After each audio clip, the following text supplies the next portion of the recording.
Hey everyone, welcome back.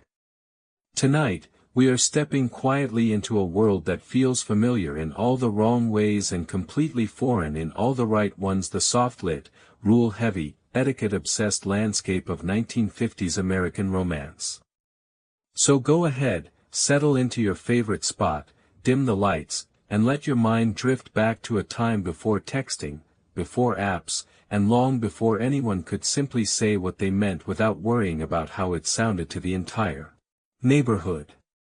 This episode is all about the strange, delicate dance young women were expected to perform during the early stages of dating, a performance so intricate and so carefully choreographed that it makes modern flirting look like a casual stroll compared to a ballroom routine. Tonight, we will uncover why absolutely nothing could be done directly, and why expressing genuine interest was considered almost as shocking as showing up to church without gloves. So take a deep breath, get comfortable, and let us wander together into the curious universe of 1950s courtship, where romantic success depended less on honesty and more on perfect posture, a steady smile, and the hope that someone noticed the message you were trying to send without ever saying it out loud. In the 1950s, dating was less about two people getting to know each other and more about navigating an invisible network of expectations, unspoken social rules, and tiny gestures that carried enormous weight. To understand what dating looked like for a young woman during this era, imagine trying to communicate in a coded language that everyone recognized, but no one ever admitted existed. Every smile, every glance, every shared moment was carefully measured, filtered, and approved by a long chain of community standards that hovered quietly in the background. For women in particular, the guiding principle was simple: appear interested, but never too interested. That meant showing just enough warmth to suggest you were approachable, while simultaneously keeping a certain distance to ensure no one mistook your interest for eagerness. Being too eager, after all, came with social consequences that could ripple through a girl's entire social circle. Even friendships and family relationships were not immune from the fallout of appearing overly enthusiastic. So how did young women signal interest if they were not allowed to say anything directly? The answer lies in a subtle and surprisingly delicate social ballet. Every gesture had significance. A dropped pencil was not clumsy, it was intentional. A glance held for a heartbeat too long was not an accident, it was an invitation. A carefully timed laugh at a boy's joke was not about humor, it was a quiet signal, a gentle nudge meant to say, "I noticed you. I hope you noticed me too." And yet, despite all these signals, nothing could ever seem deliberate. Directness, in many communities, was not just uncommon, it was discouraged. The idea of a girl asking a boy out outright was almost unthinkable. Doing so risked attracting attention, raising eyebrows, and potentially earning labels that followed a young woman long after the moment had passed. In a culture where reputation was considered a precious commodity, protected as carefully as fine china, no one wanted to be seen as pushing boundaries. Consequently, the early stages of romance became something almost ritualistic. A young woman might place herself in the right hallway at the right moment, hoping to cross paths with someone she admired. She might linger after school at the lockers, pretending to look for something she did not truly need. She might join a club, volunteer at an event, or casually happen to walk home the same way a young man did, all while appearing entirely unaware of the coincidence. The most fascinating part of this entire process is how normal it felt at the time. According to magazines, etiquette books, and advice columns of the day, this behavior was simply part of the natural order.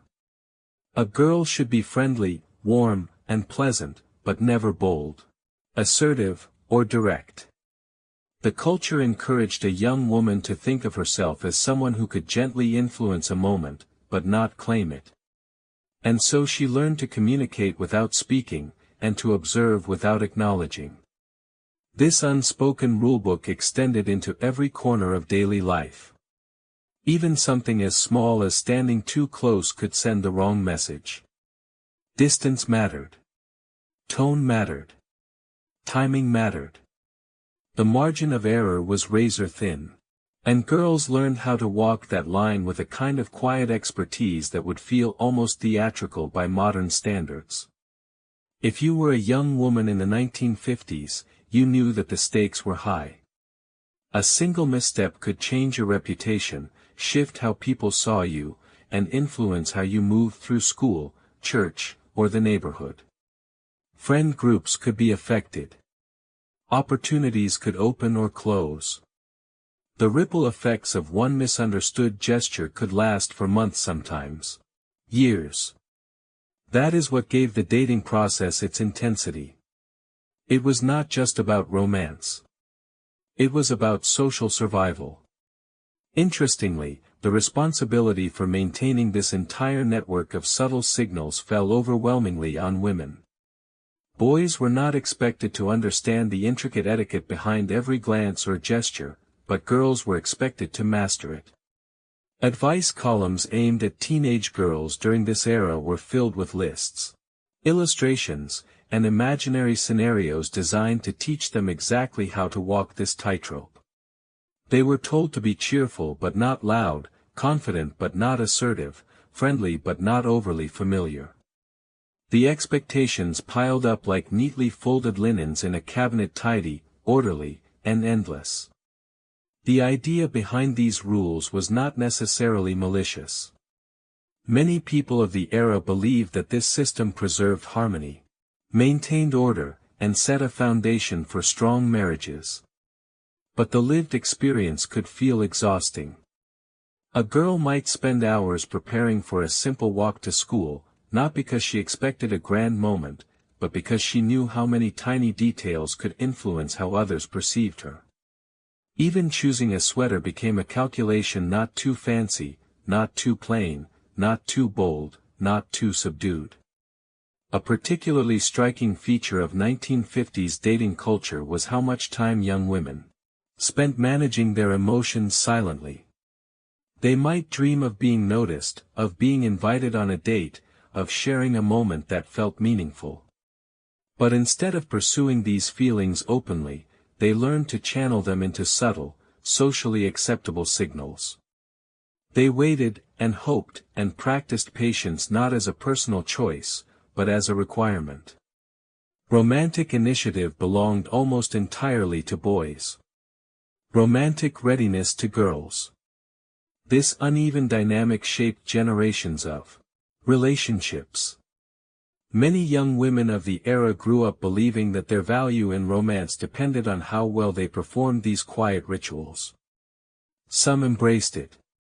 Some struggled with it. Some remembered it fondly. Others remembered it as a time when they felt their voices dimmed, their choices narrowed, and their desires tucked carefully into a space between social duty and personal longing. And yet, within all these boundaries, there were moments of real sweetness.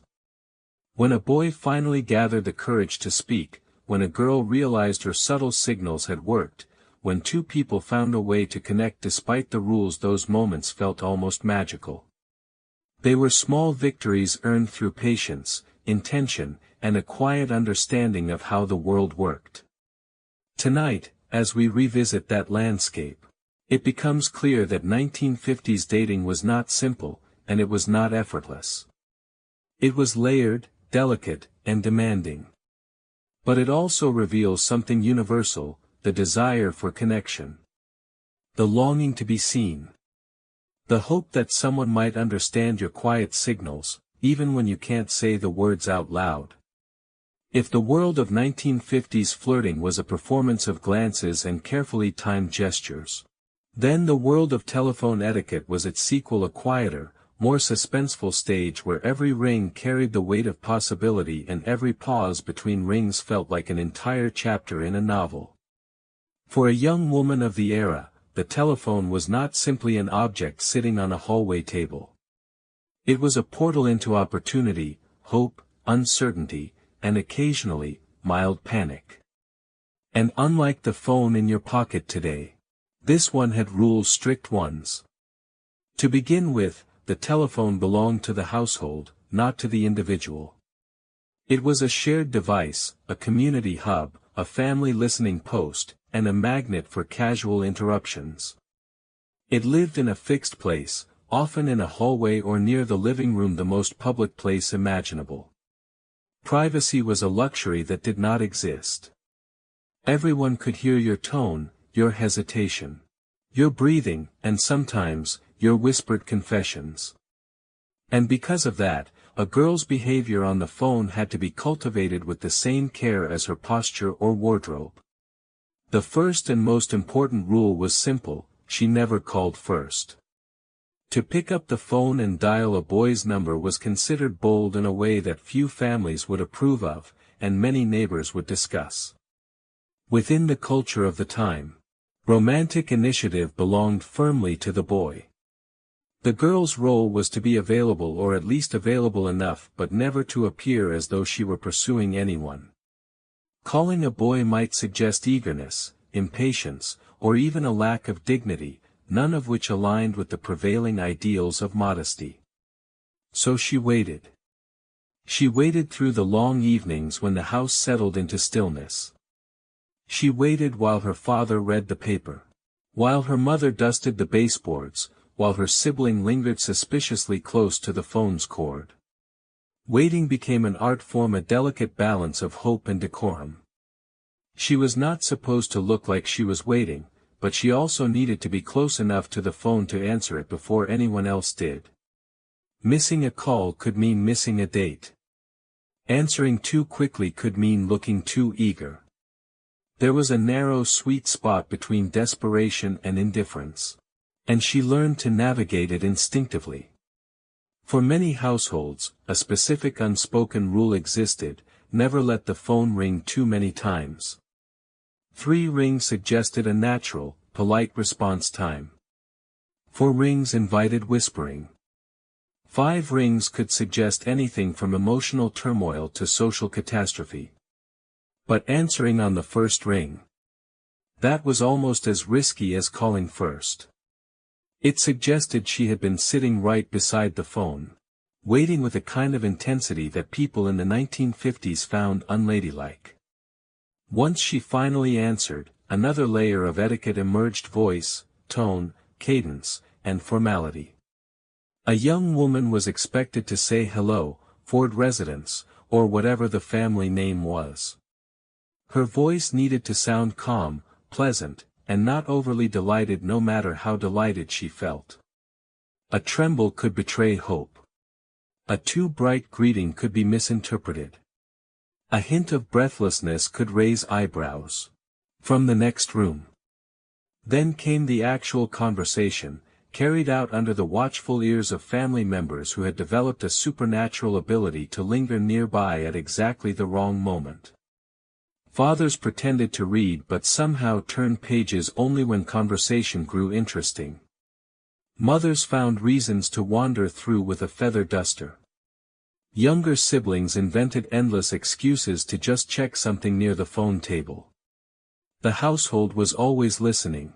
Never explicitly, always by coincidence. This environment forced conversations to become gentle, careful, coded. A simple question like, "Would you like to go to the movies?" carried layers of meaning, and a simple answer like, "That sounds nice," required thoughtful delivery. If she accepted too quickly, it seemed overeager. If she hesitated too long, she risked discouraging him. Every sentence had an ideal tempo. Somewhere between enthusiasm and restraint. Even hanging up followed a delicate ritual. Neither person wanted to appear too eager to end the conversation, and neither wanted to linger so long that a parent intervened. So there came a soft chorus of repeated goodbyes: "Good night, you too, talk soon, okay, good night, good night." This ritualistic dance could loop for a full minute, each person waiting for the other to set the receiver down first. Ending the call abruptly could feel like closing a door too loudly. It simply was not done. For girls living on rural party lines, shared phone lines connecting several households, the situation became even more complicated. At any moment, a neighbor could silently lift their receiver and listen in. Not maliciously, of course. Just for entertainment or community awareness. Sometimes faint breathing or a slight click in the background revealed that someone else was listening. And because of that possibility, girls learned to speak with a kind of extra precise politeness, aware that the audience might be larger than intended. Beyond the technical awkwardness and the constant supervision, phone etiquette became one more arena in which young women were taught to manage emotional responsibility. They were expected to remain composed even if the call they hoped for never came. They were expected to interpret subtle shifts in tone, silence, or scheduling. They became analysts, reading the emotional forecast through the smallest clues. If the phone did not ring by 9, perhaps it would ring by 9:30. If it did not ring that night, maybe he was busy, or shy, or thinking, or entirely uninterested. The uncertainty lingered long after the conversation or lack of conversation was over. This emotional labor was never acknowledged directly. Instead, advice columns told young women to be patient, to stay poised, to guard their hearts beneath a veneer of gentle optimism. They were advised not to ask too many questions, not to express their disappointment, not to appear restless, and not to place too much meaning on a missed call, even though everyone knew how much meaning was wrapped inside every ring. Looking back, the 1950s telephone landscape feels both charming and strange. Charming because it offered a kind of anticipation that modern communication rarely provides. There was mystery, waiting, hope, and the thrill of hearing a voice instead of seeing a notification. Strange because it placed such a heavy emotional burden on young women who already carried the weight of countless other social expectations. Yet, despite all these rules, many couples from that era remember their phone calls with fondness. The hesitation, the laughter, the pauses, the soft static in the background, these were moments that carried real meaning. They were small windows into connection that felt both fragile and deeply important. The rules may have been strict, but the feelings behind the calls were genuine. Tonight, as we drift gently through this part of the past, it becomes clear that 1950s phone etiquette was not only about discipline or appearance. It was about learning to navigate affection in a world where clarity was rare and subtlety was everything. It was about balancing hope with restraint, excitement with composure, and desire with patience. It was a quiet, delicate art, practiced one ring at a time. If the telephone itself was a stage, then the waiting that surrounded it was the long, atmospheric overture, slow, suspenseful, almost theatrical in its own right. For many young women in the 1950s, this waiting became a quiet ritual woven into the rhythm of their evenings. It shaped how they prepared for the night, how they sat, how they listened, and even how they breathed. And it was more than just the anticipation of a conversation. It was the hope that someone had thought of them, remembered them, chosen them. A girl might spend the whole day thinking about whether a certain boy might call that evening. Not obsessively, but softly, like background music playing through a radio left on low. At school, in the hallway. At lunch, she might replay small moments, looking for clues. Did he smile longer than usual? Did he ask about her weekend? Did he walk a little slower as they left class together? In a world where nothing could be said directly, these tiny things became meaningful. They were the breadcrumbs she followed through her hopes. Once she came home, the waiting began, polite, quiet, and invisible. She helped with household chores. Washed dishes, folded laundry, or ironed a blouse, but each task had a little mental asterisk next to it: do not wander too far from the phone. She tried not to look like she was staying close to it, yet she always managed to remain within a few steps. The art of waiting, after all, required subtle mastery. As the evening deepened and the sky shifted into evening blues or soft gray, the waiting became thinner, sharper, more delicate. Time slowed down in a way that feels almost cinematic in memory. A clock ticked somewhere. A breeze passed through an open window. A sibling laughed in another room. But all these sounds faded compared to the single noise she was listening for, the ring. She did not dare sit right beside the phone that would suggest hopefulness. Instead, she chose a chair that seemed casually nearby. Perhaps near enough to the phone table to reach it quickly, but far enough to look natural. She might read a magazine, pretending to be relaxed. She might write in a diary, or practice handwriting, or mend a loose button. These small tasks were not distractions. They were companions to the waiting. But beneath the calm surface, the emotions were layered. There was excitement small, gentle, fluttery. There was uncertainty soft but persistent. There was the quiet negotiation between what she hoped might happen and what she feared might not. And in the spaces between these feelings, something else lived too, the awareness that how she behaved in this waiting mattered. She needed to remain composed. She needed to appear as though her evening was pleasant, full, complete even if the phone call would make it infinitely better. Occasionally, the phone did ring but not with the call she hoped for. It might be an aunt checking in, a neighbor asking about a recipe, or a sibling's friend. Each ring sent a little spark through her, followed by a soft wave of disappointment when she realized it was not him. Yet she never let the disappointment show.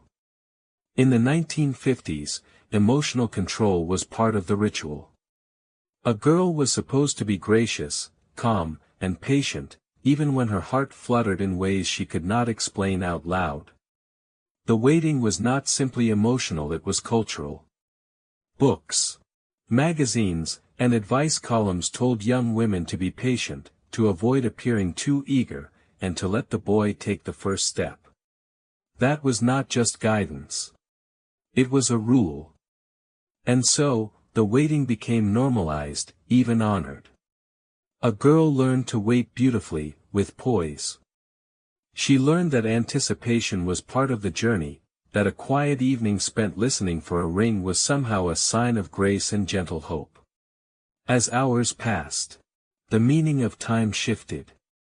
7 of the clock felt early. 8 of the clock felt promising. 9 of the clock felt tense.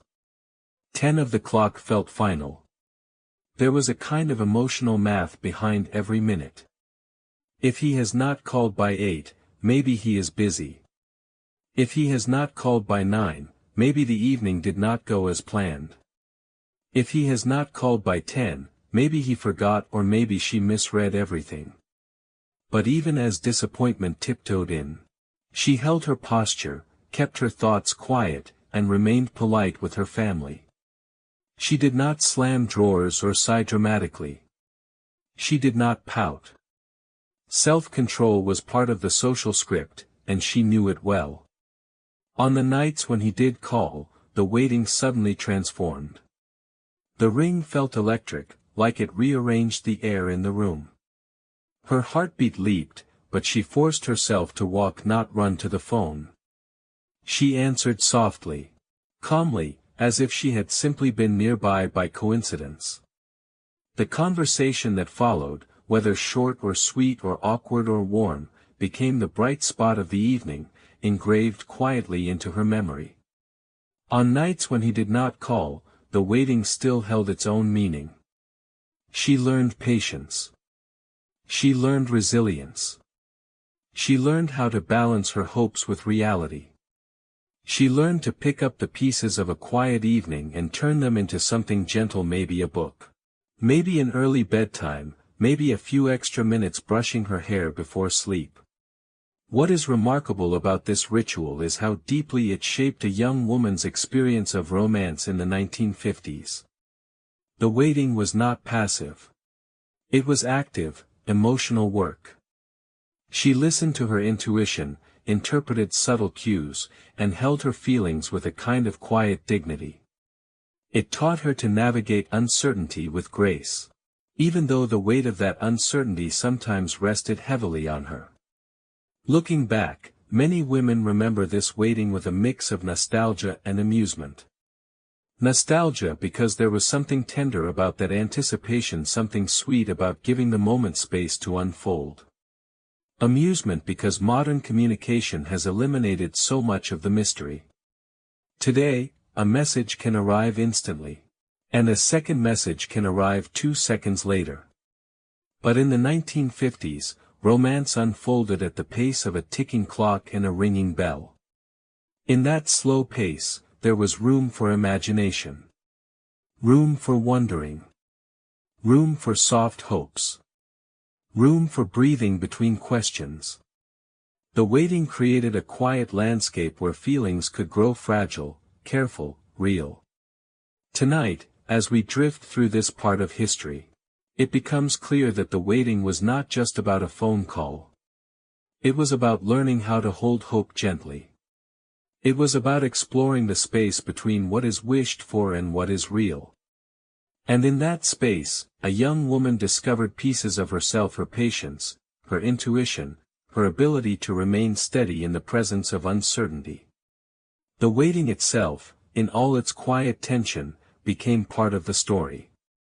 If waiting for the phone call was its own emotional ritual, then the first date that followed was a carefully arranged ceremony, almost like a miniature social performance directed not only by the young couple but by their families, their community, and the unspoken rules of the era.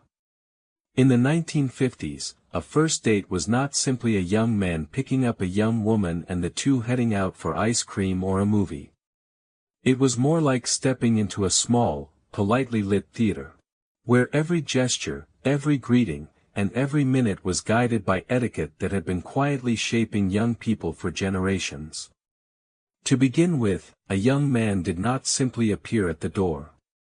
He arrived at a respectable hour, often slightly early, with a sense of formality that today might feel almost ceremonial. Sometimes he brought flowers, small, simple ones, nothing extravagant, because the gesture was not meant to impress in a grand way but to signal sincerity and respect. And he always walked to the door. Honking from the driveway was not just frowned upon. It was unthinkable. The front door was a threshold of ritual, and he had to cross it with proper manners. Inside, the girl waited with composure, often after having spent more time preparing than she would ever admit. She chose an outfit that aligned with her family's expectations, something modest but flattering.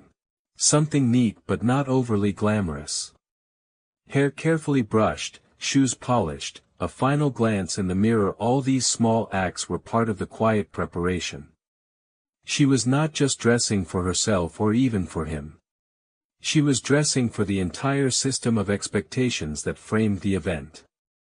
When the boy stepped inside the home, the supervision began gently, subtly, but unmistakably. He shook hands with the father, not too firm, not too weak, and greeted the mother with a polite smile. The parents, though cordial, took silent notes. Did he speak clearly? Did he seem respectful? Did he remove his hat? Did he make eye contact? These moments were not tests in a harsh sense, but they had weight. Families in the 1950s believed strongly in character, and a first impression mattered enormously. For the girl, these minutes were delicate. She had to balance warmth with restraint, enthusiasm with poise. Standing too close to the boy signaled eagerness. Standing too far suggested indifference. She learned to navigate these subtle distances the way someone learns to navigate a path they have walked since childhood, instinctively, quietly, without needing to think too much, even though everything mattered. When they finally left the house, the supervision did not end. It simply shifted form. Curfews were clearly stated. Expectations were subtly implied. Community norms, floated around them like soft, invisible curtains. In many towns, neighbors noticed who picked up whom, at what hour, and in what mood. If a couple walked down a street or into a local diner, someone often recognized them. That recognition was not intrusive, but it carried an awareness. First dates happened within a community, not outside of it. Even the activities chosen for a first date reflected this cultural environment. Movies were popular because they felt safe, public, structured. Roller skating rinks were common for the same reason: bright lights, familiar faces, wholesome energy.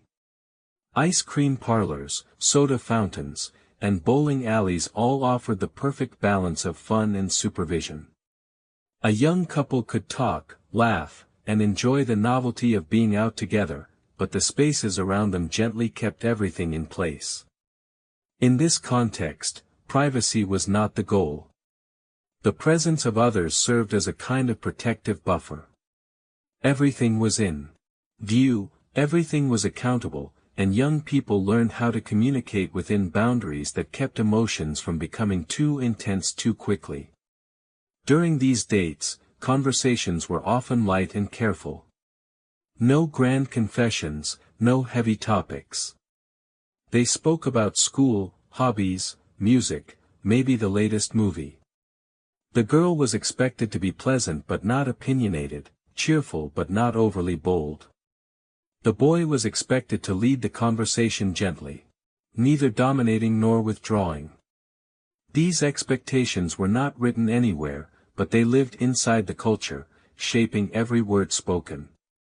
Physical contact on a first date, even something as small as brushing hands or walking a little too close, carried enormous significance. A hand accidentally grazing another was not just a gesture. It was a moment that could replay in the girl's mind for days. A shared laugh could feel like a secret. A glance held for a second longer than usual could feel like a step into deeper territory. But even these moments unfolded under quiet supervision. Adults, chaperones, and even peers played a subtle role. In some families, a younger sibling might tag along to the movies, purely by coincidence, at least on the surface. A group date was often encouraged because it added layers of safety and helped ensure that everyone behaved in ways the community considered appropriate. And though the atmosphere was light-hearted, the underlying message was clear: you are seen, you are noticed, you are gently guided. As the evening drew to a close, the ritual returned to the home. The boy was expected to walk the girl to her door directly, respectfully, without lingering in the shadows. Parents often waited inside, pretending not to hover, though everyone knew they were listening for the sound of footsteps or the quiet murmur of voices. Even the goodbye followed a script. Too short seemed cold. Too long seemed risky. It was a delicate balance, one last moment in the choreography of the evening. When the girl finally returned inside, she carried the night with her: the small moments of connection, the little glances, the shared laughter. She replayed the date softly, like a film viewed through gentle fog. But she also carried the awareness of the limits. Nothing could be too fast, too bold, too emotional. Everything had to unfold at the pace society deemed appropriate. This supervision, though restrictive by modern standards, was often remembered as part of the charm of the era. For many, it created a sense of safety, predictability, and structure. It allowed romance to grow slowly, carefully, within boundaries that were understood by everyone. The rituals made each small step feel meaningful, each gesture feel deliberate. And yet, beneath that structure, young people learned something universal. That connection can bloom even in the smallest moments. A smile shared across a soda counter. The way someone held the door. The soft comfort of walking side by side under a streetlight. These were tiny things, but they became memories that lasted. Tonight, as we reflect on these first dates, we see not just rules but rituals, not just restrictions but rhythms. They reveal a world where romance unfolded like a gentle story. Written slowly, supervised lightly, remembered tenderly. If first dates were quietly supervised events, then the preparation leading up to them, the careful selection of clothing, the deliberate smoothing of fabric, the final glance at a mirror was a ritual with its own deeper meaning. For a young woman in the 1950s, fashion was not merely a form of expression. It was a moral language, a code that communicated character, upbringing, respectability, and even future potential. Every item she wore carried a silent message, and the people around her knew how to read those messages with surprising precision. To begin with, a girl's wardrobe was not filled with endless variety. Most had a modest selection of clothing, a few skirts, a couple of dresses, one or two nice blouses, a cardigan or two, and a pair of polished shoes saved only for special occasions. But within that limited selection existed an entire universe of expectation. A clean hemline, a pressed collar, and a small string of pearls could speak louder than any introduction. Clothing reflected care, discipline, and attention to detail, qualities that families and communities of the time valued deeply. Dressing for a date, then, was not simply about looking pretty. It was about aligning oneself with the community's standards of grace and modesty. This did not mean dressing plainly. It meant striking the right balance between charm and restraint. A dress too bright or too fitted might draw unwelcome whispers. One too plain might suggest indifference. A skirt that fell just below the knee hit the sweet spot, modest enough to be respectable, stylish enough to be youthful. The ritual began long before the date. A girl might lay her dress out on the bed in the morning or hang it carefully on the closet door, letting it wait there like a quiet promise. She examined each detail, checking buttons, smoothing wrinkles, brushing away a thread. The patience involved was not burdensome. It felt almost meditative. She was not just preparing her clothing. She was preparing herself to step into the role that society had quietly shaped around her. Jewelry followed a similar pattern. Nothing too flashy. Nothing too bold. A thin bracelet.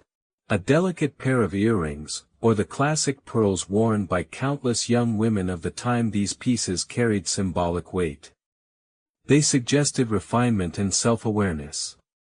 They showed that she took care with her appearance but never crossed into vanity. In a decade that placed tremendous value on subtle perfection, small details carried surprising influence. Even hairstyles were part of the language. A girl's hair might be curled the night before, wrapped around soft rollers, secured with pins. The routine was familiar, often shared between mothers and daughters in warm, lamp-lit bedrooms. The smell of hairspray, the slow brushing, the gentle tug of a comb, these became nighttime rituals, almost as comforting as the steady ticking of a clock on the wall. Shoes held similar importance. Scuffed heels or worn soles hinted at carelessness. A well-polished pair, on the other hand, was a sign of respect, not just for the date, but for the family and community watching. Shoes carried her through the night, and they were expected to do so with quiet dignity. But appearance went beyond what she wore. It extended into how she carried herself. Posture mattered. The way she walked mattered. The way she sat, crossed her ankles, folded her hands, all these movements were part of the image she presented to the world. Advice columns of the era encouraged girls to sit up straight, take small steps, and move with intentional gentleness. A girl who slouched or walked too quickly risked appearing unpolished. A girl who moved with calm composure, on the other hand, was seen as graceful and well-mannered, two traits that were praised almost as highly as kindness. Makeup followed the same principle: enhance, do not announce. A soft swipe of lipstick, a light touch of powder. Maybe a small curl of eyelashes, just enough to brighten her features, never enough to appear bold. Boldness, after all, belonged to a different archetype, one that communities of the time often misunderstood or criticized. What is remarkable is how deeply appearance intertwined with reputation. Clothing was not just fabric. It was a reflection of identity. A neatly pressed dress suggested a girl came from a home that valued order. Clean fingernails indicated care and attentiveness. A simple hairstyle suggested humility. Even the way she tied a ribbon in her hair could signal something about her personality: sweet, classic, cheerful, refined. And yet, within all of these expectations, there was something tender. Many young women found joy in these rituals. They enjoyed choosing the perfect dress, smoothing the fabric, pinning a small accessory, or hearing a mother say, "You look lovely." These were not empty gestures. They were part of a generational rhythm, a passing down of aesthetics, values, and soft lessons about the world. On the night of the date, as she stood before the mirror for one last look, she was not only checking for perfection. She was looking for reassurance. She was asking herself whether she fit the moment she was about to step into, whether her appearance would communicate what she hoped it would, whether she would be seen in the way she wished to be. Her reflection offered a quiet answer. Not loud or dramatic. Just steady. Present. Ready. Outside, the world of the 1950s watched with interest, but not unkindly. Neighbors noticed the way she stepped out the door. They noted the color of her dress and the neatness of her shoes. They read her appearance the way one reads handwriting, looking for clues, for character, for family values. In modern times, this level of scrutiny might feel burdensome, even uncomfortable. But for many young women of the past, it was simply the way things were, a familiar script they learned to follow with grace. They found small freedoms within the boundaries, tiny choices that allowed them to express themselves softly without straying from the expectations around them. Some girls chose brighter colors in summer. Some wore a signature ribbon. Some mastered a particular hairstyle that made them feel elegant. Some added a cardigan they loved, even if the color was not trending in magazines. These small touches became personal signatures, gentle ways of saying, "This is me," within the limits of what society allowed. Fashion in the 1950s was not about standing out. It was about fitting in beautifully. It was about presenting oneself in a way that was harmonious, soft, and reassuring to a world that valued order. In that harmony, many found comfort. Clothing became a shield. A language, a quiet form of expression that said everything words could not. Tonight, as we reflect on this part of the past, we see how deeply appearance shaped identity, how fabric, color, posture, and polish intertwined with hope, anticipation, and dreams. It reveals a world where young women prepared not only their clothing, but their hearts, stepping into each moment with care, gentleness, and a quiet desire to be understood. If early dates were delicate rituals and appearance was a quiet language, then going steady was the milestone where everything became a little more defined, not loud, not dramatic, but clear enough to shift the air around two young people. In the 1950s, going steady was not just a casual decision. It was not something whispered impulsively or agreed upon in a moment of excitement. It was a step that carried symbolic weight, a step watched by families, friends, and even teachers who had grown familiar with the patterns of young love. The phrase itself, going steady, carried a soft seriousness. It meant consistency, reliability, and a promise that stretched beyond the surface of ordinary dating. It meant choosing someone not just for an evening, but for a season of life, however brief or long that season might be. And this choice was announced, not through big speeches or dramatic declarations, but through small tokens that held enormous meaning. For boys, giving a class ring or a letterman jacket was more than a gesture. It was a statement. These items were treasured symbols of identity: a ring representing school pride, a jacket representing athletic achievement. To hand one of these over to a girl meant sharing a part of himself, allowing her to carry a piece of his world with her. She did not wear it casually. She wore it thoughtfully, knowing that people would notice. For girls, receiving such an item meant acceptance. Not in a superficial sense, but in a way that blended affection with responsibility. Wearing the ring or jacket made her visible in a new way. It marked her as someone's partner, someone chosen. And it came with expectations: gentle, subtle, but undeniably present. Often, girls wrapped the boy's ring with yarn or thread so it would fit more snugly on their fingers. Each wrap was done in soft colors: pastel blues, pale yellows, colors that felt youthful and innocent. The process of wrapping the ring itself became a small ritual, something done at a kitchen table or on a bedroom floor under warm lamplight, a quiet act of care. When a young woman walked into school wearing his jacket draped over her shoulders, she carried a sort of soft glow. Friends noticed. Teachers raised eyebrows knowingly. Younger students whispered. There was warmth in that attention. But also pressure. Once a couple was going steady, their behavior changed in small ways. They sat together at lunch. They walked together between classes. They exchanged glances that held more meaning than before. Their social worlds began to orbit around each other. But what made going steady truly unique was not the token or the symbolism.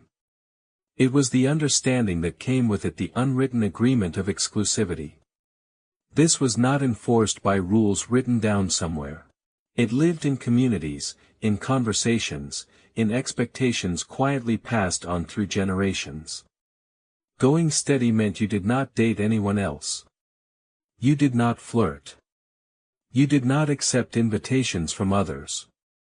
You focused your time and attention on one person, allowing something gentle to develop in a predictable, structured way. This level of exclusivity might feel intense by modern standards, especially for teenagers. But in the 1950s, it offered a sense of stability that many young people appreciated. In a decade shaped by post-war rebuilding, economic shifts, and evolving family dynamics, steadiness in romance, in home life, in social image carried tremendous value. Of course, because going steady placed a young couple under a brighter spotlight, it also created new emotional landscapes. Jealousy became sharper. Expectations grew heavier. A slight change in behavior, a shorter phone call, a missed greeting in the hallway could carry amplified meaning. The girl, wearing his jacket like a soft shield, often became the emotional center of the relationship in a way she had not been before. Friends had opinions. Classmates made observations. Even parents, who had once supervised from a distance, now watched with closer interest. Some offered gentle advice. Some worried. Some simply smiled, remembering their own youth.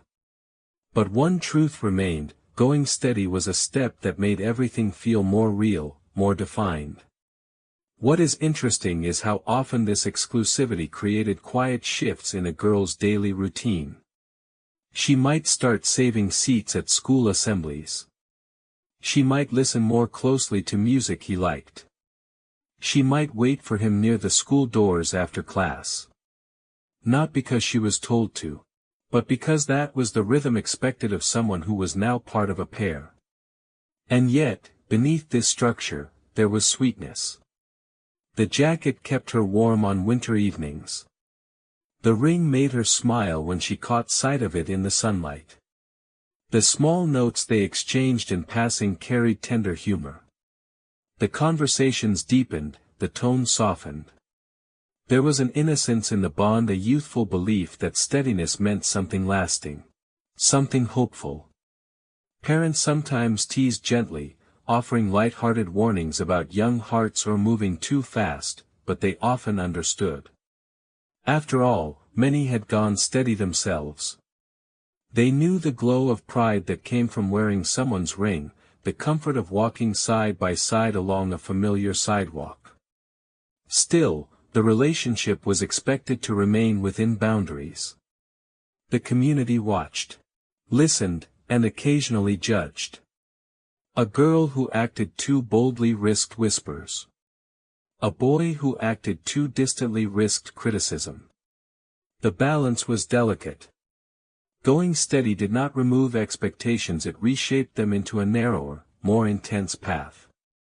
And yet, the tenderness persisted. Going steady meant saving each other a dance. It meant sharing milkshakes at diners. It meant cheering from the bleachers during Friday night games. It meant exchanging small Christmas gifts, perhaps a scarf, a book, or a handwritten note. These moments, so simple and small, became the chapters of young romance in the 1950s. And like all chapters, some ended with soft goodbyes, not dramatic, not harsh, just quiet acknowledgments that the rhythm had changed. A returned ring. A folded jacket. A final conversation under a street lamp. But even then, these gestures were treated with a kind of respect, as though the ritual deserved closure just as it had deserved ceremony. Tonight, as we wander through the world of going steady, we see a pattern emerge, a pattern of care, symbolism, and emotional clarity. It reminds us that even in a time shaped by strict expectations, there was room for sweetness. There was room for quiet affection, for gentle promises, for small traditions that made young people feel seen, chosen, and connected. Going steady was never just about a ring or a jacket. It was about belonging softly, sincerely, and in a way that made someone's world feel a little less uncertain. If going steady was the quiet declaration of connection, then group dates were the cautiously lit stage where many early relationships first took shape, supervised not by adults directly but by the gentle pressure of peers, community norms, and the comforting presence of other young people. In the 1950s, the group date was not just a social outing. It was a buffer. A soft barrier that made the early steps of romance feel safer, lighter, and more manageable.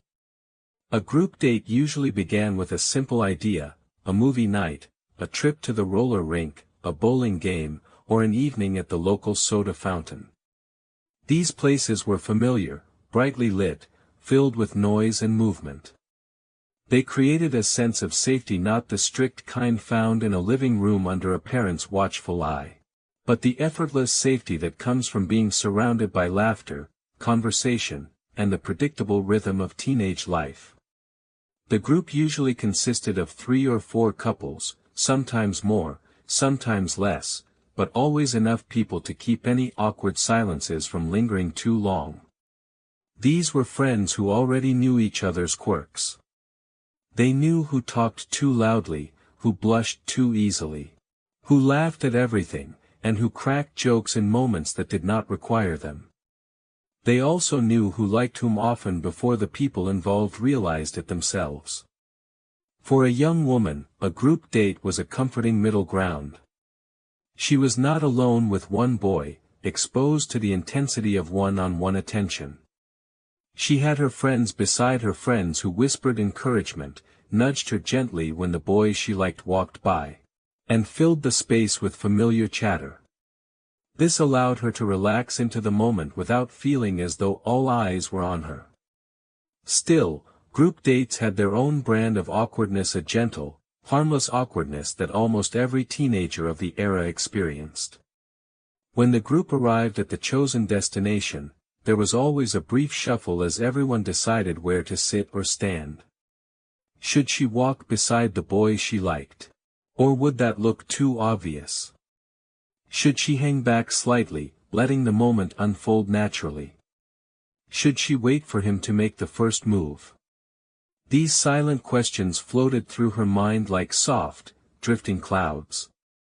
Inside the movie theater, the group settled into a long row of seats, boys on one end, girls on the other, or alternating positions depending on how brave everyone felt that night. The low glow of the screen made everything gentler, more forgiving. She could glance sideways without fear of being noticed. She could pretend to focus on the film while quietly listening for even the smallest movement from the boys sitting one seat away. Sometimes, if the arrangement felt bold, they sat directly next to each other. Their arms might brush lightly, just enough to send a quiet spark through her, the kind that lingered like a warm memory for days.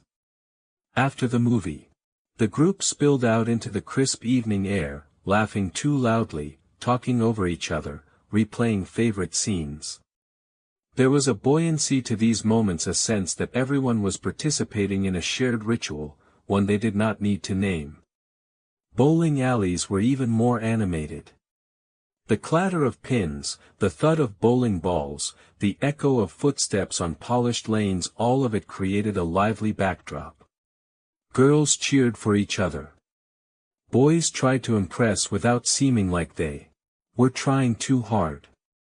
Sometimes a boy would offer a girl a quick tip on how to hold the ball, standing a little closer than necessary, creating a moment that felt both silly and charged with meaning.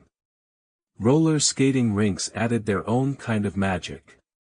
The colored lights, the smooth floor, the music drifting through the air, it all created an atmosphere that felt softer, dreamier. A girl might wobble slightly, and the boy would steady her with a gentle hand on her elbow. These fleeting touches were tiny, almost unnoticeable to onlookers, but to the girl experiencing them, they felt like quiet fireworks. At the soda fountain afterward, everyone squeezed into booths or gathered around a long counter. Milkshakes were shared, straws were traded, and laughter bounced off chrome surfaces and mirrored walls. Conversations overlapped in waves. Someone told a joke that was not that funny, but everyone laughed anyway. Someone else brought up a school memory that made the group groan collectively. Nostalgia was already forming even as the moments were happening. And through all of this, the young woman navigated her emotions with care. She did not want to appear too focused on the boys she liked, but she did not want to seem indifferent either. She listened to him speak, smiled at his jokes, and let herself enjoy the soft, slow rhythm of connection. Group dates allowed her to ease into romance without the pressure of direct attention. She could observe him. She could learn how he interacted with others.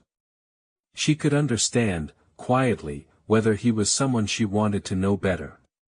What made group dates so meaningful was not just the presence of friends, it was the permission they offered. Permission to be young. Permission to be unsure. Permission to experiment with laughter, glances, and small touches without the weight of adult expectations. In a decade so defined by structure and propriety, group dates created a space where romance could be playful, gentle, and sweetly awkward. Of course, even within these relaxed settings, the rules of the era still hovered softly in the background. No one crossed certain boundaries. No one strayed far from the group. No one acted too boldly. These were unwritten rules, absorbed naturally, as if the air itself carried reminders of what was appropriate. But because the rules were shared by everyone, they did not feel restrictive. They felt familiar. Sometimes, when the evening ended, the group lingered a little too long outside the venue. Someone tied their shoelaces slowly. Someone else pretended to look for a lost coin. These tiny delays created space for one last glance. One last quiet exchange, before everyone went home to their separate houses, carrying the softness of the night with them. Later, lying in bed under dim lamplight, the girl replayed the evening. Not the movie, not the bowling score, not the flavor of the milkshake, but the moments between moments. The way he held the door. The way he laughed unexpectedly. The way he looked at her when he thought she was not noticing. These memories scattered across her thoughts like tiny stars, glowing gently as she drifted toward sleep. Group dates did not offer clarity. They did not offer certainty. But they offered something just as important, space for feelings to grow quietly, slowly, and safely. Tonight, as we walk through this chapter of 1950s life, we see how group dates formed a bridge between the innocence of early teenage years and the deeper emotions that followed. They were a place for experimentation, for tentative steps, for shared laughter and shy glances, all wrapped in the gentle embrace of companionship. And maybe that is why so many people remember them with tenderness. They were simple. They were awkward. They were imperfect. But they were warm, and they made young hearts feel a little braver. In the world of 1950s courtship, physical affection lived inside a narrow, carefully guarded space, a space shaped by whispered warnings, rigid expectations, and a community that believed even the lightest gesture could reveal a person's entire moral character. It was a decade where a hand held too long was not just a moment. It was an implication, an interpretation, a rumor waiting to be carried down the block by someone peeking through lace curtains. For a young woman navigating this space, physical affection was not simply about emotion or attraction. It was a balancing act performed quietly, almost invisibly, under the weight of expectations she never agreed to but seemed to absorb through every magazine, every lecture, every raised eyebrow from an older relative. And somehow, in spite of all the pressure, the tenderness of early affection still found a way to bloom. It often began with something as small as a glance. A look across a soda shop booth, a shared smile during a slow song, or the brief brushing of arms as two people walked side by side. These tiny, almost accidental moments carried more meaning than most full conversations. They were signals, soft and fleeting, that two people felt something gently pulling them closer. Hand-holding, the simplest form of physical closeness, carried its own quiet drama. In the modern world, it might seem ordinary, almost unremarkable. But for a 1950s girl, the act could send her heart racing and her mind spinning. To hold someone's hand was to enter a new level of visibility. It meant that others, classmates, neighbors, teachers, might see it and form conclusions. Hand-holding could be sweet, but it could also be evidence, depending on who interpreted it and how quickly that interpretation spread. There were rules even for this. If you were not going steady, fingers should meet lightly, 2 or 3 touching softly, never fully intertwined. If you were going steady, interlocking fingers were acceptable, still watched. Still judged, still whispered about, but acceptable nonetheless. That small difference in grip, the difference between 2 fingertips and 10, was the sort of distinction entire towns liked to discuss. Slow dancing brought another layer of subtlety. On the dance floor, surrounded by dim lights and soft music, the space between 2 bodies became a test of both etiquette and courage. There should always be a small gap. Older chaperones insisted, the kind of gap that could be measured by an imaginary book or a stern look from a teacher. The boy placed his hands carefully, respectfully, aware that someone's aunt might be watching from a corner with the silent authority of tradition. The girl placed her hands on his shoulder or his upper arm, never around his neck unless they were officially steady.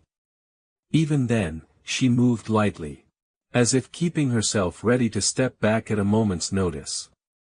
And yet, despite all the rules, the air during a slow dance felt charged with something bright and trembling, the sense that 2 people were learning the rhythms of closeness for the first time. Kissing existed in an even more complicated emotional landscape. A kiss was not just a kiss. It was a threshold. It was a promise. It was a statement that could follow a girl into every conversation for months. A quick kiss on the cheek was considered sweet, innocent, appropriate in some settings and scandalous in others. but a kiss on the lips that was a leap. It meant something serious was happening, or at least, that is what the community believed. A single kiss could lead to assumptions, expectations, and speculation that stretched far beyond the moment itself. Because of that pressure, many girls found themselves rehearsing what it might be like, not because they wanted to mimic the movies, but because they feared disappointing someone, or worse, confirming the warnings passed down by older relatives. These warnings were usually vague, wrapped in metaphor, and delivered with a tone that suggested some unnamed catastrophe could unfold if a kiss lasted a bit too long. The double standard threaded through all of this with quiet persistence. A boy who kissed a girl was simply experiencing youth, learning confidence, or embracing his role as a normal young man. But a girl who kissed a boy too quickly or too boldly risked labels that would cling to her much longer than the memory of the moment itself. Words that she never deserved. Words spoken in grocery aisles, whispered in hallways, or folded into the delicate concern of a neighbor who believed she was doing the right thing. Even when a girl followed every rule, every guideline, every piece of advice whispered into her ear, she still walked through a world that judged her differently. Her actions carried consequences that his rarely did. She knew it instinctively, understood it quietly, and adjusted her behavior accordingly. Every gesture she made, every smile she offered, every step closer or farther carried weight. Despite these pressures, tenderness still found its way into young lives. A boy might gently touch a girl's elbow as they navigated a crowded hallway. A girl might rest her hand on the back of his chair during a conversation. These ordinary gestures were tiny acts of rebellion, warm moments breaking through cold expectations. They were reminders that human connection is often stronger than the rules built to contain it. Sometimes the most meaningful physical moments were not even touches at all. They were pauses, small, shared silences where two people stood close enough to feel each other's presence, but not close enough to violate any rule. They were moments filled with possibility, the kind that caused a girl to lie awake later, replaying the scene and wondering what might happen next time. And always, layered beneath these moments, was a soft hum of fear, not fear of the boy, but fear of the consequences of being seen.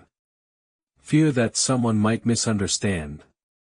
Fear that someone might tell a story that grew wildly out of proportion by the time it traveled through the town grapevine. Fear that she might be labeled something she was not simply because she reached for someone's hand at the wrong time. But alongside that fear lived something equally powerful, hope. The hope of belonging. The hope of tenderness. The hope that the person she cared for would honor her boundaries and understand her silence. The hope that something gentle, real, and honest could grow despite the limitations placed around it. And often, it did. Young couples found ways to create small sanctuaries for affection, quiet corners at school, brief moments after a movie, the walk home when the world felt softer and the rules seemed to loosen just a little. These minutes were precious. They were not about breaking rules. They were about exploring feelings with caution, respect, and curiosity. For a modern listener, these boundaries may feel strict, even stifling. But for the teenagers living through them, the very limitations added a kind of magic. Every touch became meaningful. Every glance held weight. Every moment felt like a shared secret between two people learning about themselves and each other. So tonight, as we drift through this chapter of 1950s affection, we step into a world where closeness was rare, tenderness was carefully measured. And even the gentlest touch carried emotions deep enough to last a lifetime. It was a world of longing shaped by rules, of hope shaped by caution, and of connection shaped by the quiet bravery of young hearts. And maybe that is why these moments still linger in memory, because each small gesture held the weight of 100 unspoken words. If early affection unfolded in small, carefully measured steps, Then meeting the parents was the moment when everything grew a little more serious, not dramatically, not in a way that swept anyone off their feet, but in a quiet, weighty way that made a young girl straighten her posture and take a deeper breath before knocking gently on someone else's door. In the 1950s, meeting a boyfriend's parents or introducing him to her own was not just a milestone. It was a cultural ritual layered with expectations, subtle evaluations, and emotional undercurrents that shaped the course of a young relationship. For many young women, the anticipation began days before the visit itself. She imagined the hallway she would step into, the living room she would sit in, the faces she would meet. She worried about being polite enough without seeming stiff, relaxed enough without seeming bold. She practiced greetings in her mind, refined her smile, chose a dress that felt respectful, warm, and modest. The preparation was not vanity. It was care for the moment she was entering and the impression she hoped to leave.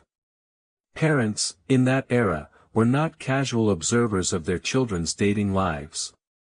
They were gatekeepers of reputation, character, and family expectations. They viewed young romance through a lens sharpened by their own histories, their own values, and the social rules that had shaped their own youth. To them, meeting someone's partner meant meeting a potential future, even if that future was still vague and undefined. When a young woman stepped into her boyfriend's home for the first time, she stepped into an environment where every detail mattered. The father often greeted her first standing tall, offering a handshake that was measured but firm. He was not trying to intimidate, though the moment sometimes felt that way. He was trying to see her, to gauge her sincerity, to understand what kind of presence she might be in his son's life. His handshake was not just a greeting. It was the first of many silent questions. The mother, meanwhile, approached with warmth shaped by expectation. She noticed everything: the girl's posture, her smile, the tone of her voice, the way she said hello. But she also offered comfort in her own way. A welcoming smile, a gentle touch on the arm, an invitation to sit. She might comment on the weather, ask about school, or offer lemonade in a glass that had been part of the household for years. These gestures were not trivial. They were part of a well-worn script that balanced hospitality with careful attention. For the young woman, sitting in the living room felt like being in the soft center of an unspoken assessment. Not a harsh one. Not an unfriendly one, just a thorough, thoughtful evaluation shaped by generations of tradition. She folded her hands neatly in her lap. She answered questions politely. She listened carefully, nodding at the right times, offering small smiles when appropriate. And all the while, she felt the soft hum of nerves beneath her calm exterior. The questions parents asked were gentle but pointed. How are your studies? What activities do you enjoy? What are your plans after graduation? These were not simple inquiries. They were ways for parents to look into her character, her values, her future. Her answers did not need to be perfect.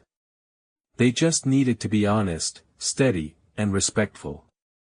The boy, sitting beside her, often felt nervous too, though he tried to hide it. He wanted his parents to like her. He wanted her to feel comfortable. He wanted everything to go smoothly, even though he knew that this moment was not entirely under his control. He watched her reactions.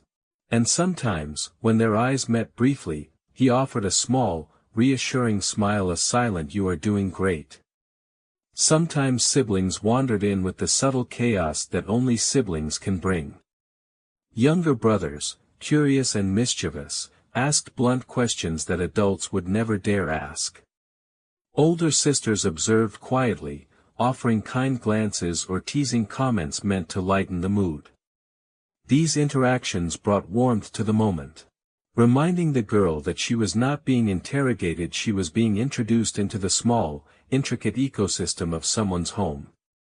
When the time came for her to leave, the goodbye held its own kind of significance. The mother often offered a soft smile that suggested approval. The father nodded in a way that hinted he had seen what he needed to see. The siblings sometimes waved, or lingered just long enough to show they had grown fond of her. And as the boy walked her to the door, the air between them felt different, not heavier, but more defined, as if they had crossed a small but important threshold together. Introducing him to her own parents followed a similar pattern, but with emotions flipped. Now she was the one hoping her father would not appear too intimidating, or that her mother would not overanalyze every detail. She smoothed her dress, adjusted her hair, and tried to hide the flutter in her stomach as she awaited the sound of the doorbell. Her parents, too, noticed everything. The firmness of his handshake. The respect in his tone. Whether he removed his hat.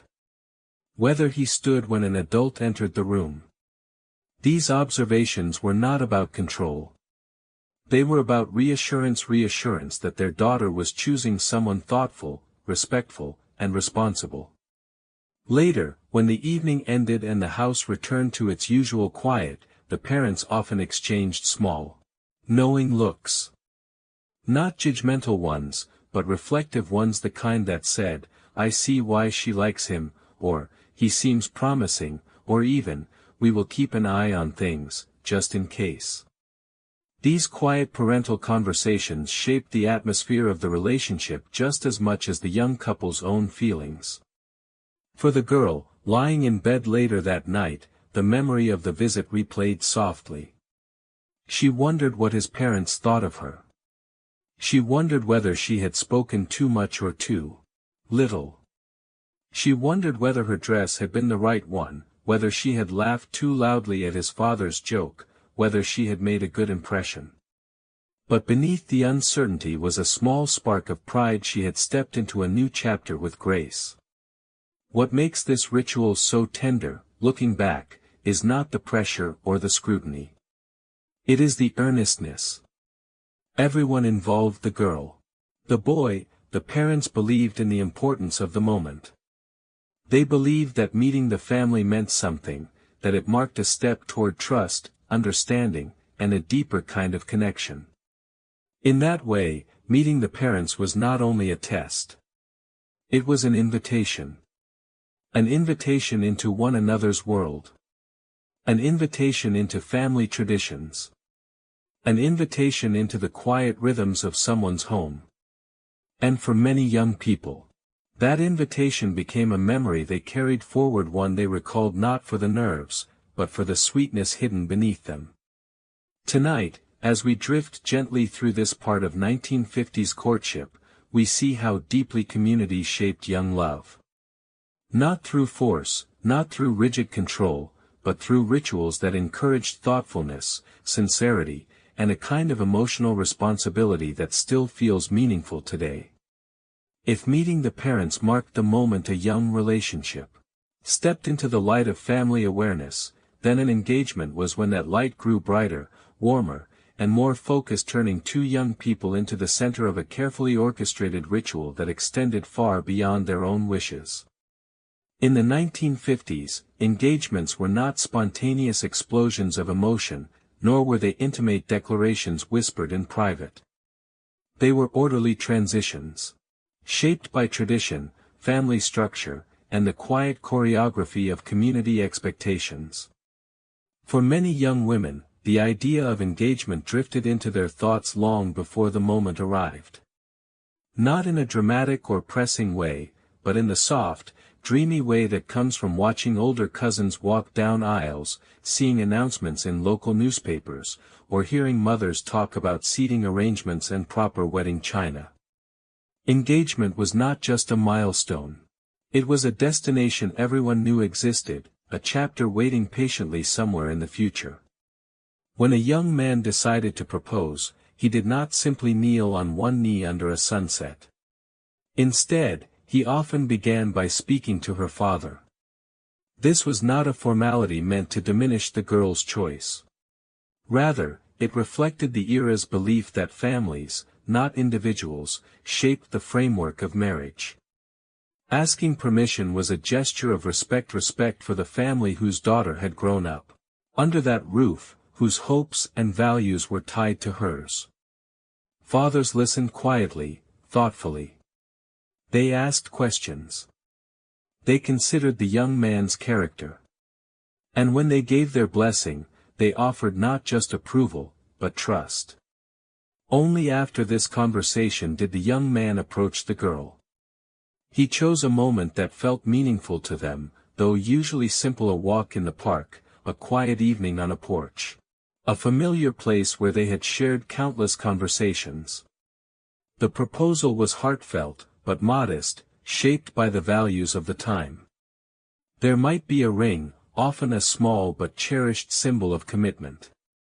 When he slipped it on her finger, the meaning expanded beyond the couple themselves. It signaled a change not just for them, but for two families and an entire community. Word spread gently at first through parents, grandparents, aunts, and uncles.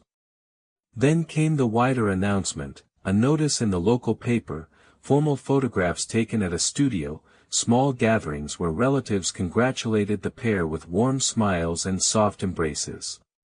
Engagements were not secrets. They were public affirmations, shared proudly as a new thread woven into the fabric of community life. For the young woman, the engagement period carried its own rhythms and responsibilities. She wrote thank you notes on cream-colored stationery. She wore her ring with a mix of joy and careful awareness, knowing that everywhere she went, people noticed: in grocery stores, at church, at school events. The ring was not just jewelry. It was a message: something important had begun. Wedding planning started almost immediately, not always driven by the couple but often by their mothers. Mothers stepped into the role of curators, choosing venues, discussing menus, coordinating with florists, and weighing the merits of lace versus satin. Bridal magazines lay open on kitchen tables, their glossy pages filled with gowns that shimmered under soft lighting. Fabric swatches, flower samples, and place cards began to form small piles that grew larger each week. The father's role was quieter but equally present. He discussed budgets, arranged transportation, and sometimes insisted on traditions he believed added dignity to the event. He was not trying to control. He was trying to uphold the ceremonial essence of a wedding in an age where rituals held meaningful weight. As plans unfolded, the bride-to-be found herself at the center of endless details. Some she cared about deeply, others she accepted with gentle patience. The guest list became a puzzle of alliances, expectations, and obligations. The seating chart reflected long histories between families. The dress fitting became a moment of both excitement and vulnerability as she stood on a pedestal while pins and thread shaped the future she would wear down the aisle. Bridal showers brought laughter, ribbons, fragrant soaps, and advice wrapped in humor. Elder relatives offered stories from their own wedding stories filled with nostalgia, gentle lessons, and reminders of the responsibilities that came with marriage. These gatherings were not simply parties. They were rituals of transition, acknowledging a young woman stepping out of her family's orbit and into a new partnership. The groom, meanwhile, navigated his own path through preparations. Tuxedo fittings, discussions with the best man, decisions about music or transportation all carried meaning, even if spoken about lightly. He, too, felt the weight of the transition, though he expressed it differently, with quiet determination or nervous humor. When the wedding day finally arrived, it unfolded like a scene from a well-practiced play. The church pews filled with family members dressed in their best. Soft whispers drifted through the sanctuary. Flowers lined the aisle, their fragrance mingling with the warmth of candles. The groom stood at the front, shifting his weight slightly, trying to appear calm while his heart beat faster than usual. Then came the moment everyone remembered. The young woman stepped forward, dressed in white, her veil floating like a soft breath of air. She walked slowly, keeping time with the music, her father's steady arm supporting her. Each step felt symbolic, a crossing of thresholds, a gentle goodbye to one chapter and a hopeful hello to another. The ceremony itself was simple. Filled with familiar vows spoken in tender voices, hands joined firmly, rings exchanged with trembling care. Parents watched with moist eyes, siblings fidgeted quietly, and friends smiled with a mix of joy and bittersweet recognition. In the 1950s, a wedding was not just the union of two individuals. It was the binding of histories, families, and futures. After the ceremony came the reception tables filled with food. Dancing under soft lights, photographs that captured shy kisses and heartfelt laughter. The cake, tall and ornate, was cut with ceremony.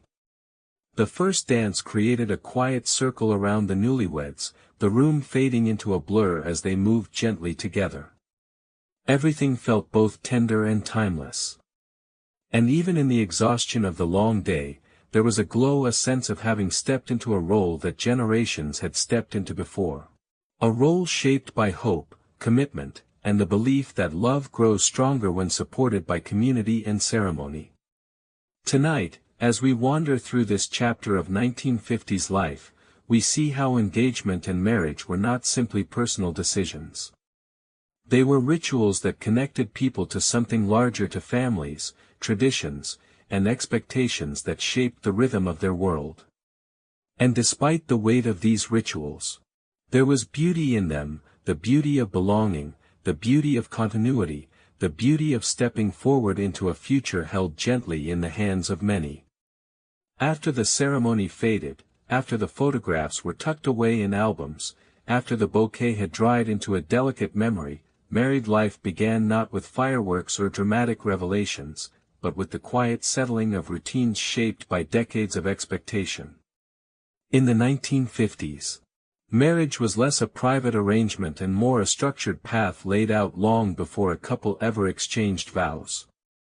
And for many young women, stepping into married life meant stepping into a world that required constant work, quiet resilience, and an emotional steadiness rarely acknowledged.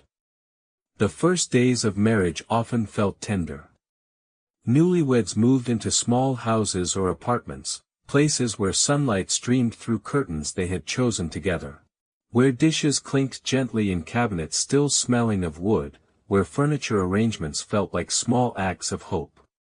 The girl, now a wife, often walked through these rooms with a sense of pride, seeing her future in every corner, the kitchen table where she imagined family meals, the bedroom where quilts were neatly folded, the laundry basket waiting for routines she expected to master. Yet beneath that sweetness was a new weight, subtle, soft-spoken, but undeniably present. Almost immediately, the expectations set in. A married woman was expected to leave behind the freedoms of work or school and dedicate herself entirely to the care of the home. Not because she lacked ambition or ability, but because society insisted that her worth, her success, her measure lived inside walls she cleaned, meals she prepared, and children she would one day raise. Even couples who wished for a more balanced partnership found themselves pulled into a current wider than their intentions. Morning routines became her anchor. She rose early, sometimes before dawn, to prepare breakfast: eggs, toast, coffee, everything arranged neatly on the table. She packed lunches wrapped in wax paper, folded napkins, checked grocery lists she had written the night before. While her husband left for work, she watched from the doorway, waving gently, knowing that her day was just beginning. Cleaning, laundry, mending clothes, ironing shirts, these tasks filled her hours. Newspapers and magazines celebrated this routine as a form of artistry, calling it the heart of a happy home, but rarely acknowledging how consuming the work truly was. Floors needed sweeping, rugs needed beating, curtains needed washing, and dishes needed scrubbing by hand. There were no shortcuts. No machines that saved time, no silent moments where work disappeared into the background. But perhaps the most demanding part was not physical labor, it was emotional labor. A wife was expected to maintain harmony, to anticipate needs, to notice the smallest details that might bring comfort or prevent discomfort. She remembered important dates, monitored grocery supplies, wrote thank you notes, scheduled appointments, and prepared meals tailored to her husband's preferences. She managed the household budget with care, stretching every dollar, making sacrifices silently when expenses grew tight. Yet despite handling finances daily, she often had little say over larger money decisions, investments, major purchases, or savings plans. The paradox was striking: she carried immense responsibility but held little authority. Her life became a balancing act, one where she walked gracefully between fulfilling expectations and preserving her own quiet dreams. Some women found fulfillment in homemaking, discovering pride in the rhythm of their households. Others loved their roles deeply but still felt the pang of lost ambition, remembering talents and passions set aside because the world made little room for them beyond the kitchen door. Still, many wives created their own small sanctuaries within the routine. A comfortable reading chair near a window. A garden blooming in the backyard. A sewing basket filled with projects that reflected personal creativity. These corners of the home became pockets of identity, places where the woman she had been before marriage still existed, still breathed, still wondered. Yet the outside world reinforced the expectation that her life should revolve around the home. Radio shows, advertisements, and women's magazines painted a picture of idealized domesticity. The smiling wife with a spotless kitchen, the cheerful homemaker who seemed unaffected by exhaustion, the gracious hostess who welcomed guests with flawless poise. These images, gentle but powerful, shaped public opinion. They also shaped how women judged themselves. Whenever she struggled, when laundry piled up, when dinner burned, when she felt lonely or overwhelmed, she often blamed herself. Society rarely asked whether the expectations were too heavy. It asked why she could not carry them more gracefully. Children added yet another layer of responsibility. Motherhood brought joy, yes, but also sleepless nights, endless tasks, and a new level of emotional vigilance. She cared for fevers, soothed tantrums, packed lunches, braided hair, taught manners, and managed chaos, all while maintaining the home's steady rhythm. It was work upon work, stitched together by love and by necessity. Her husband, shaped by the era's norms, often did not see the full extent of her labor. He respected her role, appreciated her efforts, but society had taught him to view household work as something natural, something that simply happened. When he returned home in the evening, tired from his job, he stepped into an environment curated by unseen effort: dinner warm, clothes clean, home peaceful. He saw the result, but not the labor. And yet, many couples found tenderness within these structures. They shared small moments, conversations after dinner, laughter over mistakes, quiet evenings listening to the radio. Love persisted, even in a world that left women carrying more than their share. But the tenderness did not erase the imbalance. It simply softened it. What makes this chapter of 1950s life so complex is not that women lacked capability, they had plenty, but that society narrowed their possibilities to a single path and called it fulfillment. Some women walked that path with joy. Others walked it with strength. Many walked it with silent endurance. And still, within this restricted world, women carved out meaning. They built communities with neighbors. They exchanged recipes, shared childcare, traded stories across fences. These friendships became lifelines, soft circles of support where women could laugh, confess, or simply breathe without the pressure of perfection. Tonight, As we look gently back on this era, we see a world built on polished surfaces, quiet expectations, and hidden labor. A world where women held families together with hands that moved constantly but were rarely applauded. A world where emotional resilience was expected, not taught. A world where love existed, but so did limitation. And through it all, the young woman who had once waited for a phone call, who had dressed carefully for dates, who had blushed during group outings, who had navigated affection with caution, that same girl now carried the full weight of adulthood, holding her home together with tenderness that often went unseen. As married life settled into its steady rhythm, another layer of reality began to surround the young woman, a layer she did not choose. Did not fully understand at first, yet felt from every direction like a faint but constant breeze brushing against her shoulders. It was the pressure of expectation, of community opinion, of roles that reached beyond chores and routines. In the 1950s, a woman's life was watched not only by her family, but by an entire network of unspoken observers, neighbors, relatives, church friends, grocery clerks. Distant acquaintances, each carrying quiet assumptions about who she should be and how her life should unfold. At the center of these expectations lived one question that surfaced sooner than she ever felt prepared for. When will you have children? It appeared in casual conversation, wrapped in polite smiles at Sunday gatherings, slipped into remarks from older relatives who believed they were offering gentle wisdom. Sometimes it arrived before the wedding bouquet had even wilted. The question was not seen as intrusive. It was treated as natural, as though a woman's body existed on a predetermined timeline that everyone felt entitled to observe. If months passed without news, whispers began, not malicious, but persistent. Maybe she is trying. Maybe she is having trouble. Maybe she is not ready. Each theory floated through social circles like dust in sunlight, subtle and almost invisible. Yet always present.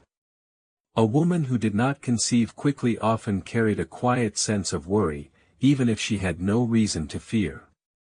She felt the pressure not from her husband alone. Many husbands remained patient and kind, but from an entire culture that believed motherhood was her primary destiny. And when a woman did become pregnant, the attention intensified. Advice poured in from every direction. What she should eat, how she should walk, how much she should sleep, what she should avoid. People noticed the slightest change in her posture, commented on the shape of her belly, asked about due dates, and predicted the baby's gender based on old myths. She became, in many ways, a public event, celebrated, yes, but also scrutinized. This scrutiny did not end with pregnancy. It expanded into motherhood itself. If the baby cried too often, people wondered why. If the house was messy, they questioned her capabilities. If she appeared tired, they assumed she was not managing well enough. If she appeared too rested, they wondered whether she was taking her responsibilities seriously. Judgment came from all angles, gentle, quiet, but constant. And yet, the woman rarely challenged it. Not because she lacked strength, but because she had grown accustomed to absorbing expectations. She had been absorbing them since she first learned to wait for a phone call, since she dressed for her first date, since she stepped cautiously into courtship and marriage. The pressure was simply one more note in a long, familiar melody. Alongside fertility pressure, a different force shaped her daily life: gossip culture, the invisible network of conversations that connected every household to every other. Gossip was not always cruel. Often it was framed as concern, curiosity, or simple community chatter. But it held power. It could influence a woman's reputation long before she had a chance to speak for herself. Neighbors discussed how often she was seen at the store. Church members noticed if she missed a Sunday service.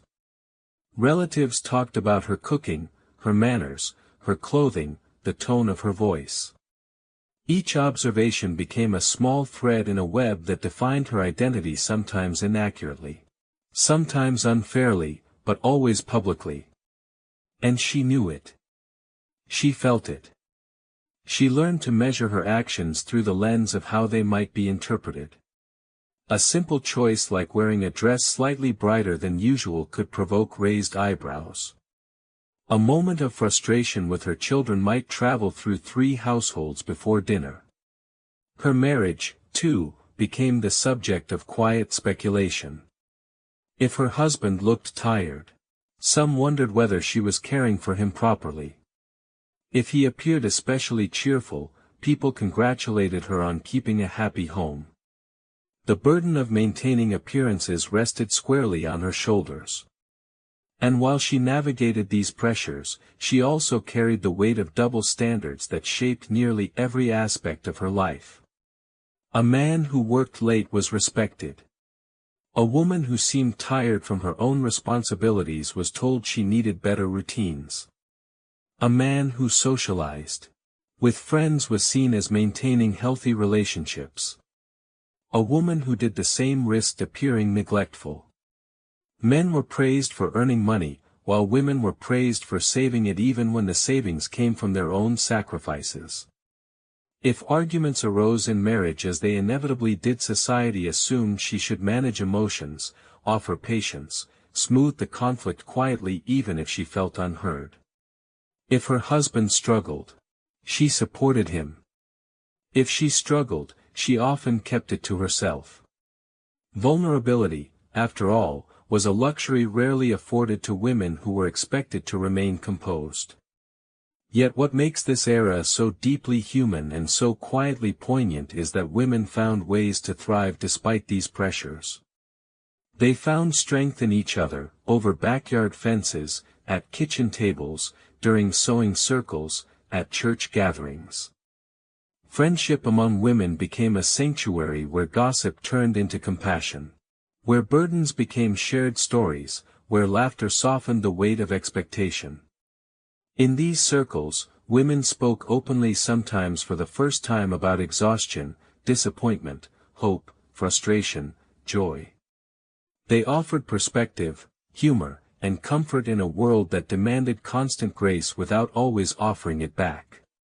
These friendships became invisible armor, protecting them from the sting of whispers and the ache of feeling unseen. And despite the double standards imposed upon them, women developed inner resilience, a quiet, steady fire that allowed them to create warmth in homes where they poured so much of themselves. They found ways to turn ordinary routines into acts of love, to build family traditions that reflected their care, to carve moments of beauty in the spaces between chores and responsibilities.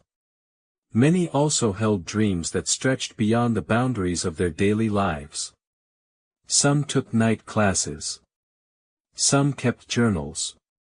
Some painted or wrote stories, or played piano when the house finally grew quiet. These moments of self-expression became small lanterns in the dimmest corners of their world, reminders that identity was not erased by expectation, only tucked gently beneath layers of responsibility.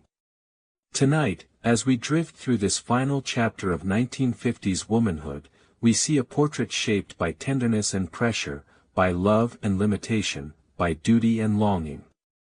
A portrait of women who carried entire households, raised families, protected reputations, absorbed judgment, and still found room to hope quietly, steadily, beautifully. The 1950s asked much of them. They gave even more. And through the soft glow of these memories, we understand their world not with criticism alone, but with deep empathy, because every rule they followed, every fear they managed, and every whisper they endured shaped not only their lives, but the generations that followed. As we step back from this long, gentle walk through the world of 1950s womanhood, a quiet truth begins to settle in. Life then was not simply a collection of rules or old-fashioned customs. It was a landscape shaped by tender hopes, whispered expectations, strict boundaries, and small moments of sweetness that unfolded under the watchful eyes of families and communities. Every stage from the shy excitement of early courtship to the heavy responsibilities of marriage carried layers of meaning that were felt deeply, even when rarely spoken aloud. We saw how a single phone call could turn an evening into a memory, how a dress chosen with care could speak louder than words, how the presence of friends made awkward moments feel safe, and how affection had to fit within the narrow spaces allowed by society. We saw how families shaped love, how weddings became public promises, and how young wives held their households together with a quiet strength that often went unnoticed. And we saw, too, the pressures that rested on their shoulders, the gossip, the expectations, the silent judgments, the double standards that shaped every decision. And yet, woven through all of it was something undeniably human. The desire to love and be loved. The hope to belong. The effort to build a peaceful life in a world with rigid edges. These women, with their steady patience and careful grace, lived inside a story much larger than themselves. And somehow, in the middle of it all, they found ways to create warmth, connection, and meaning, turning ordinary days into gentle legacies that still linger in memory even now. Thank you for spending this time exploring their world slowly, softly, and with an open heart. I hope tonight's journey brought you comfort, curiosity, or simply a calm moment to breathe. Sleep well, and I will see you again in the next story. Crescent Moon ZZZ.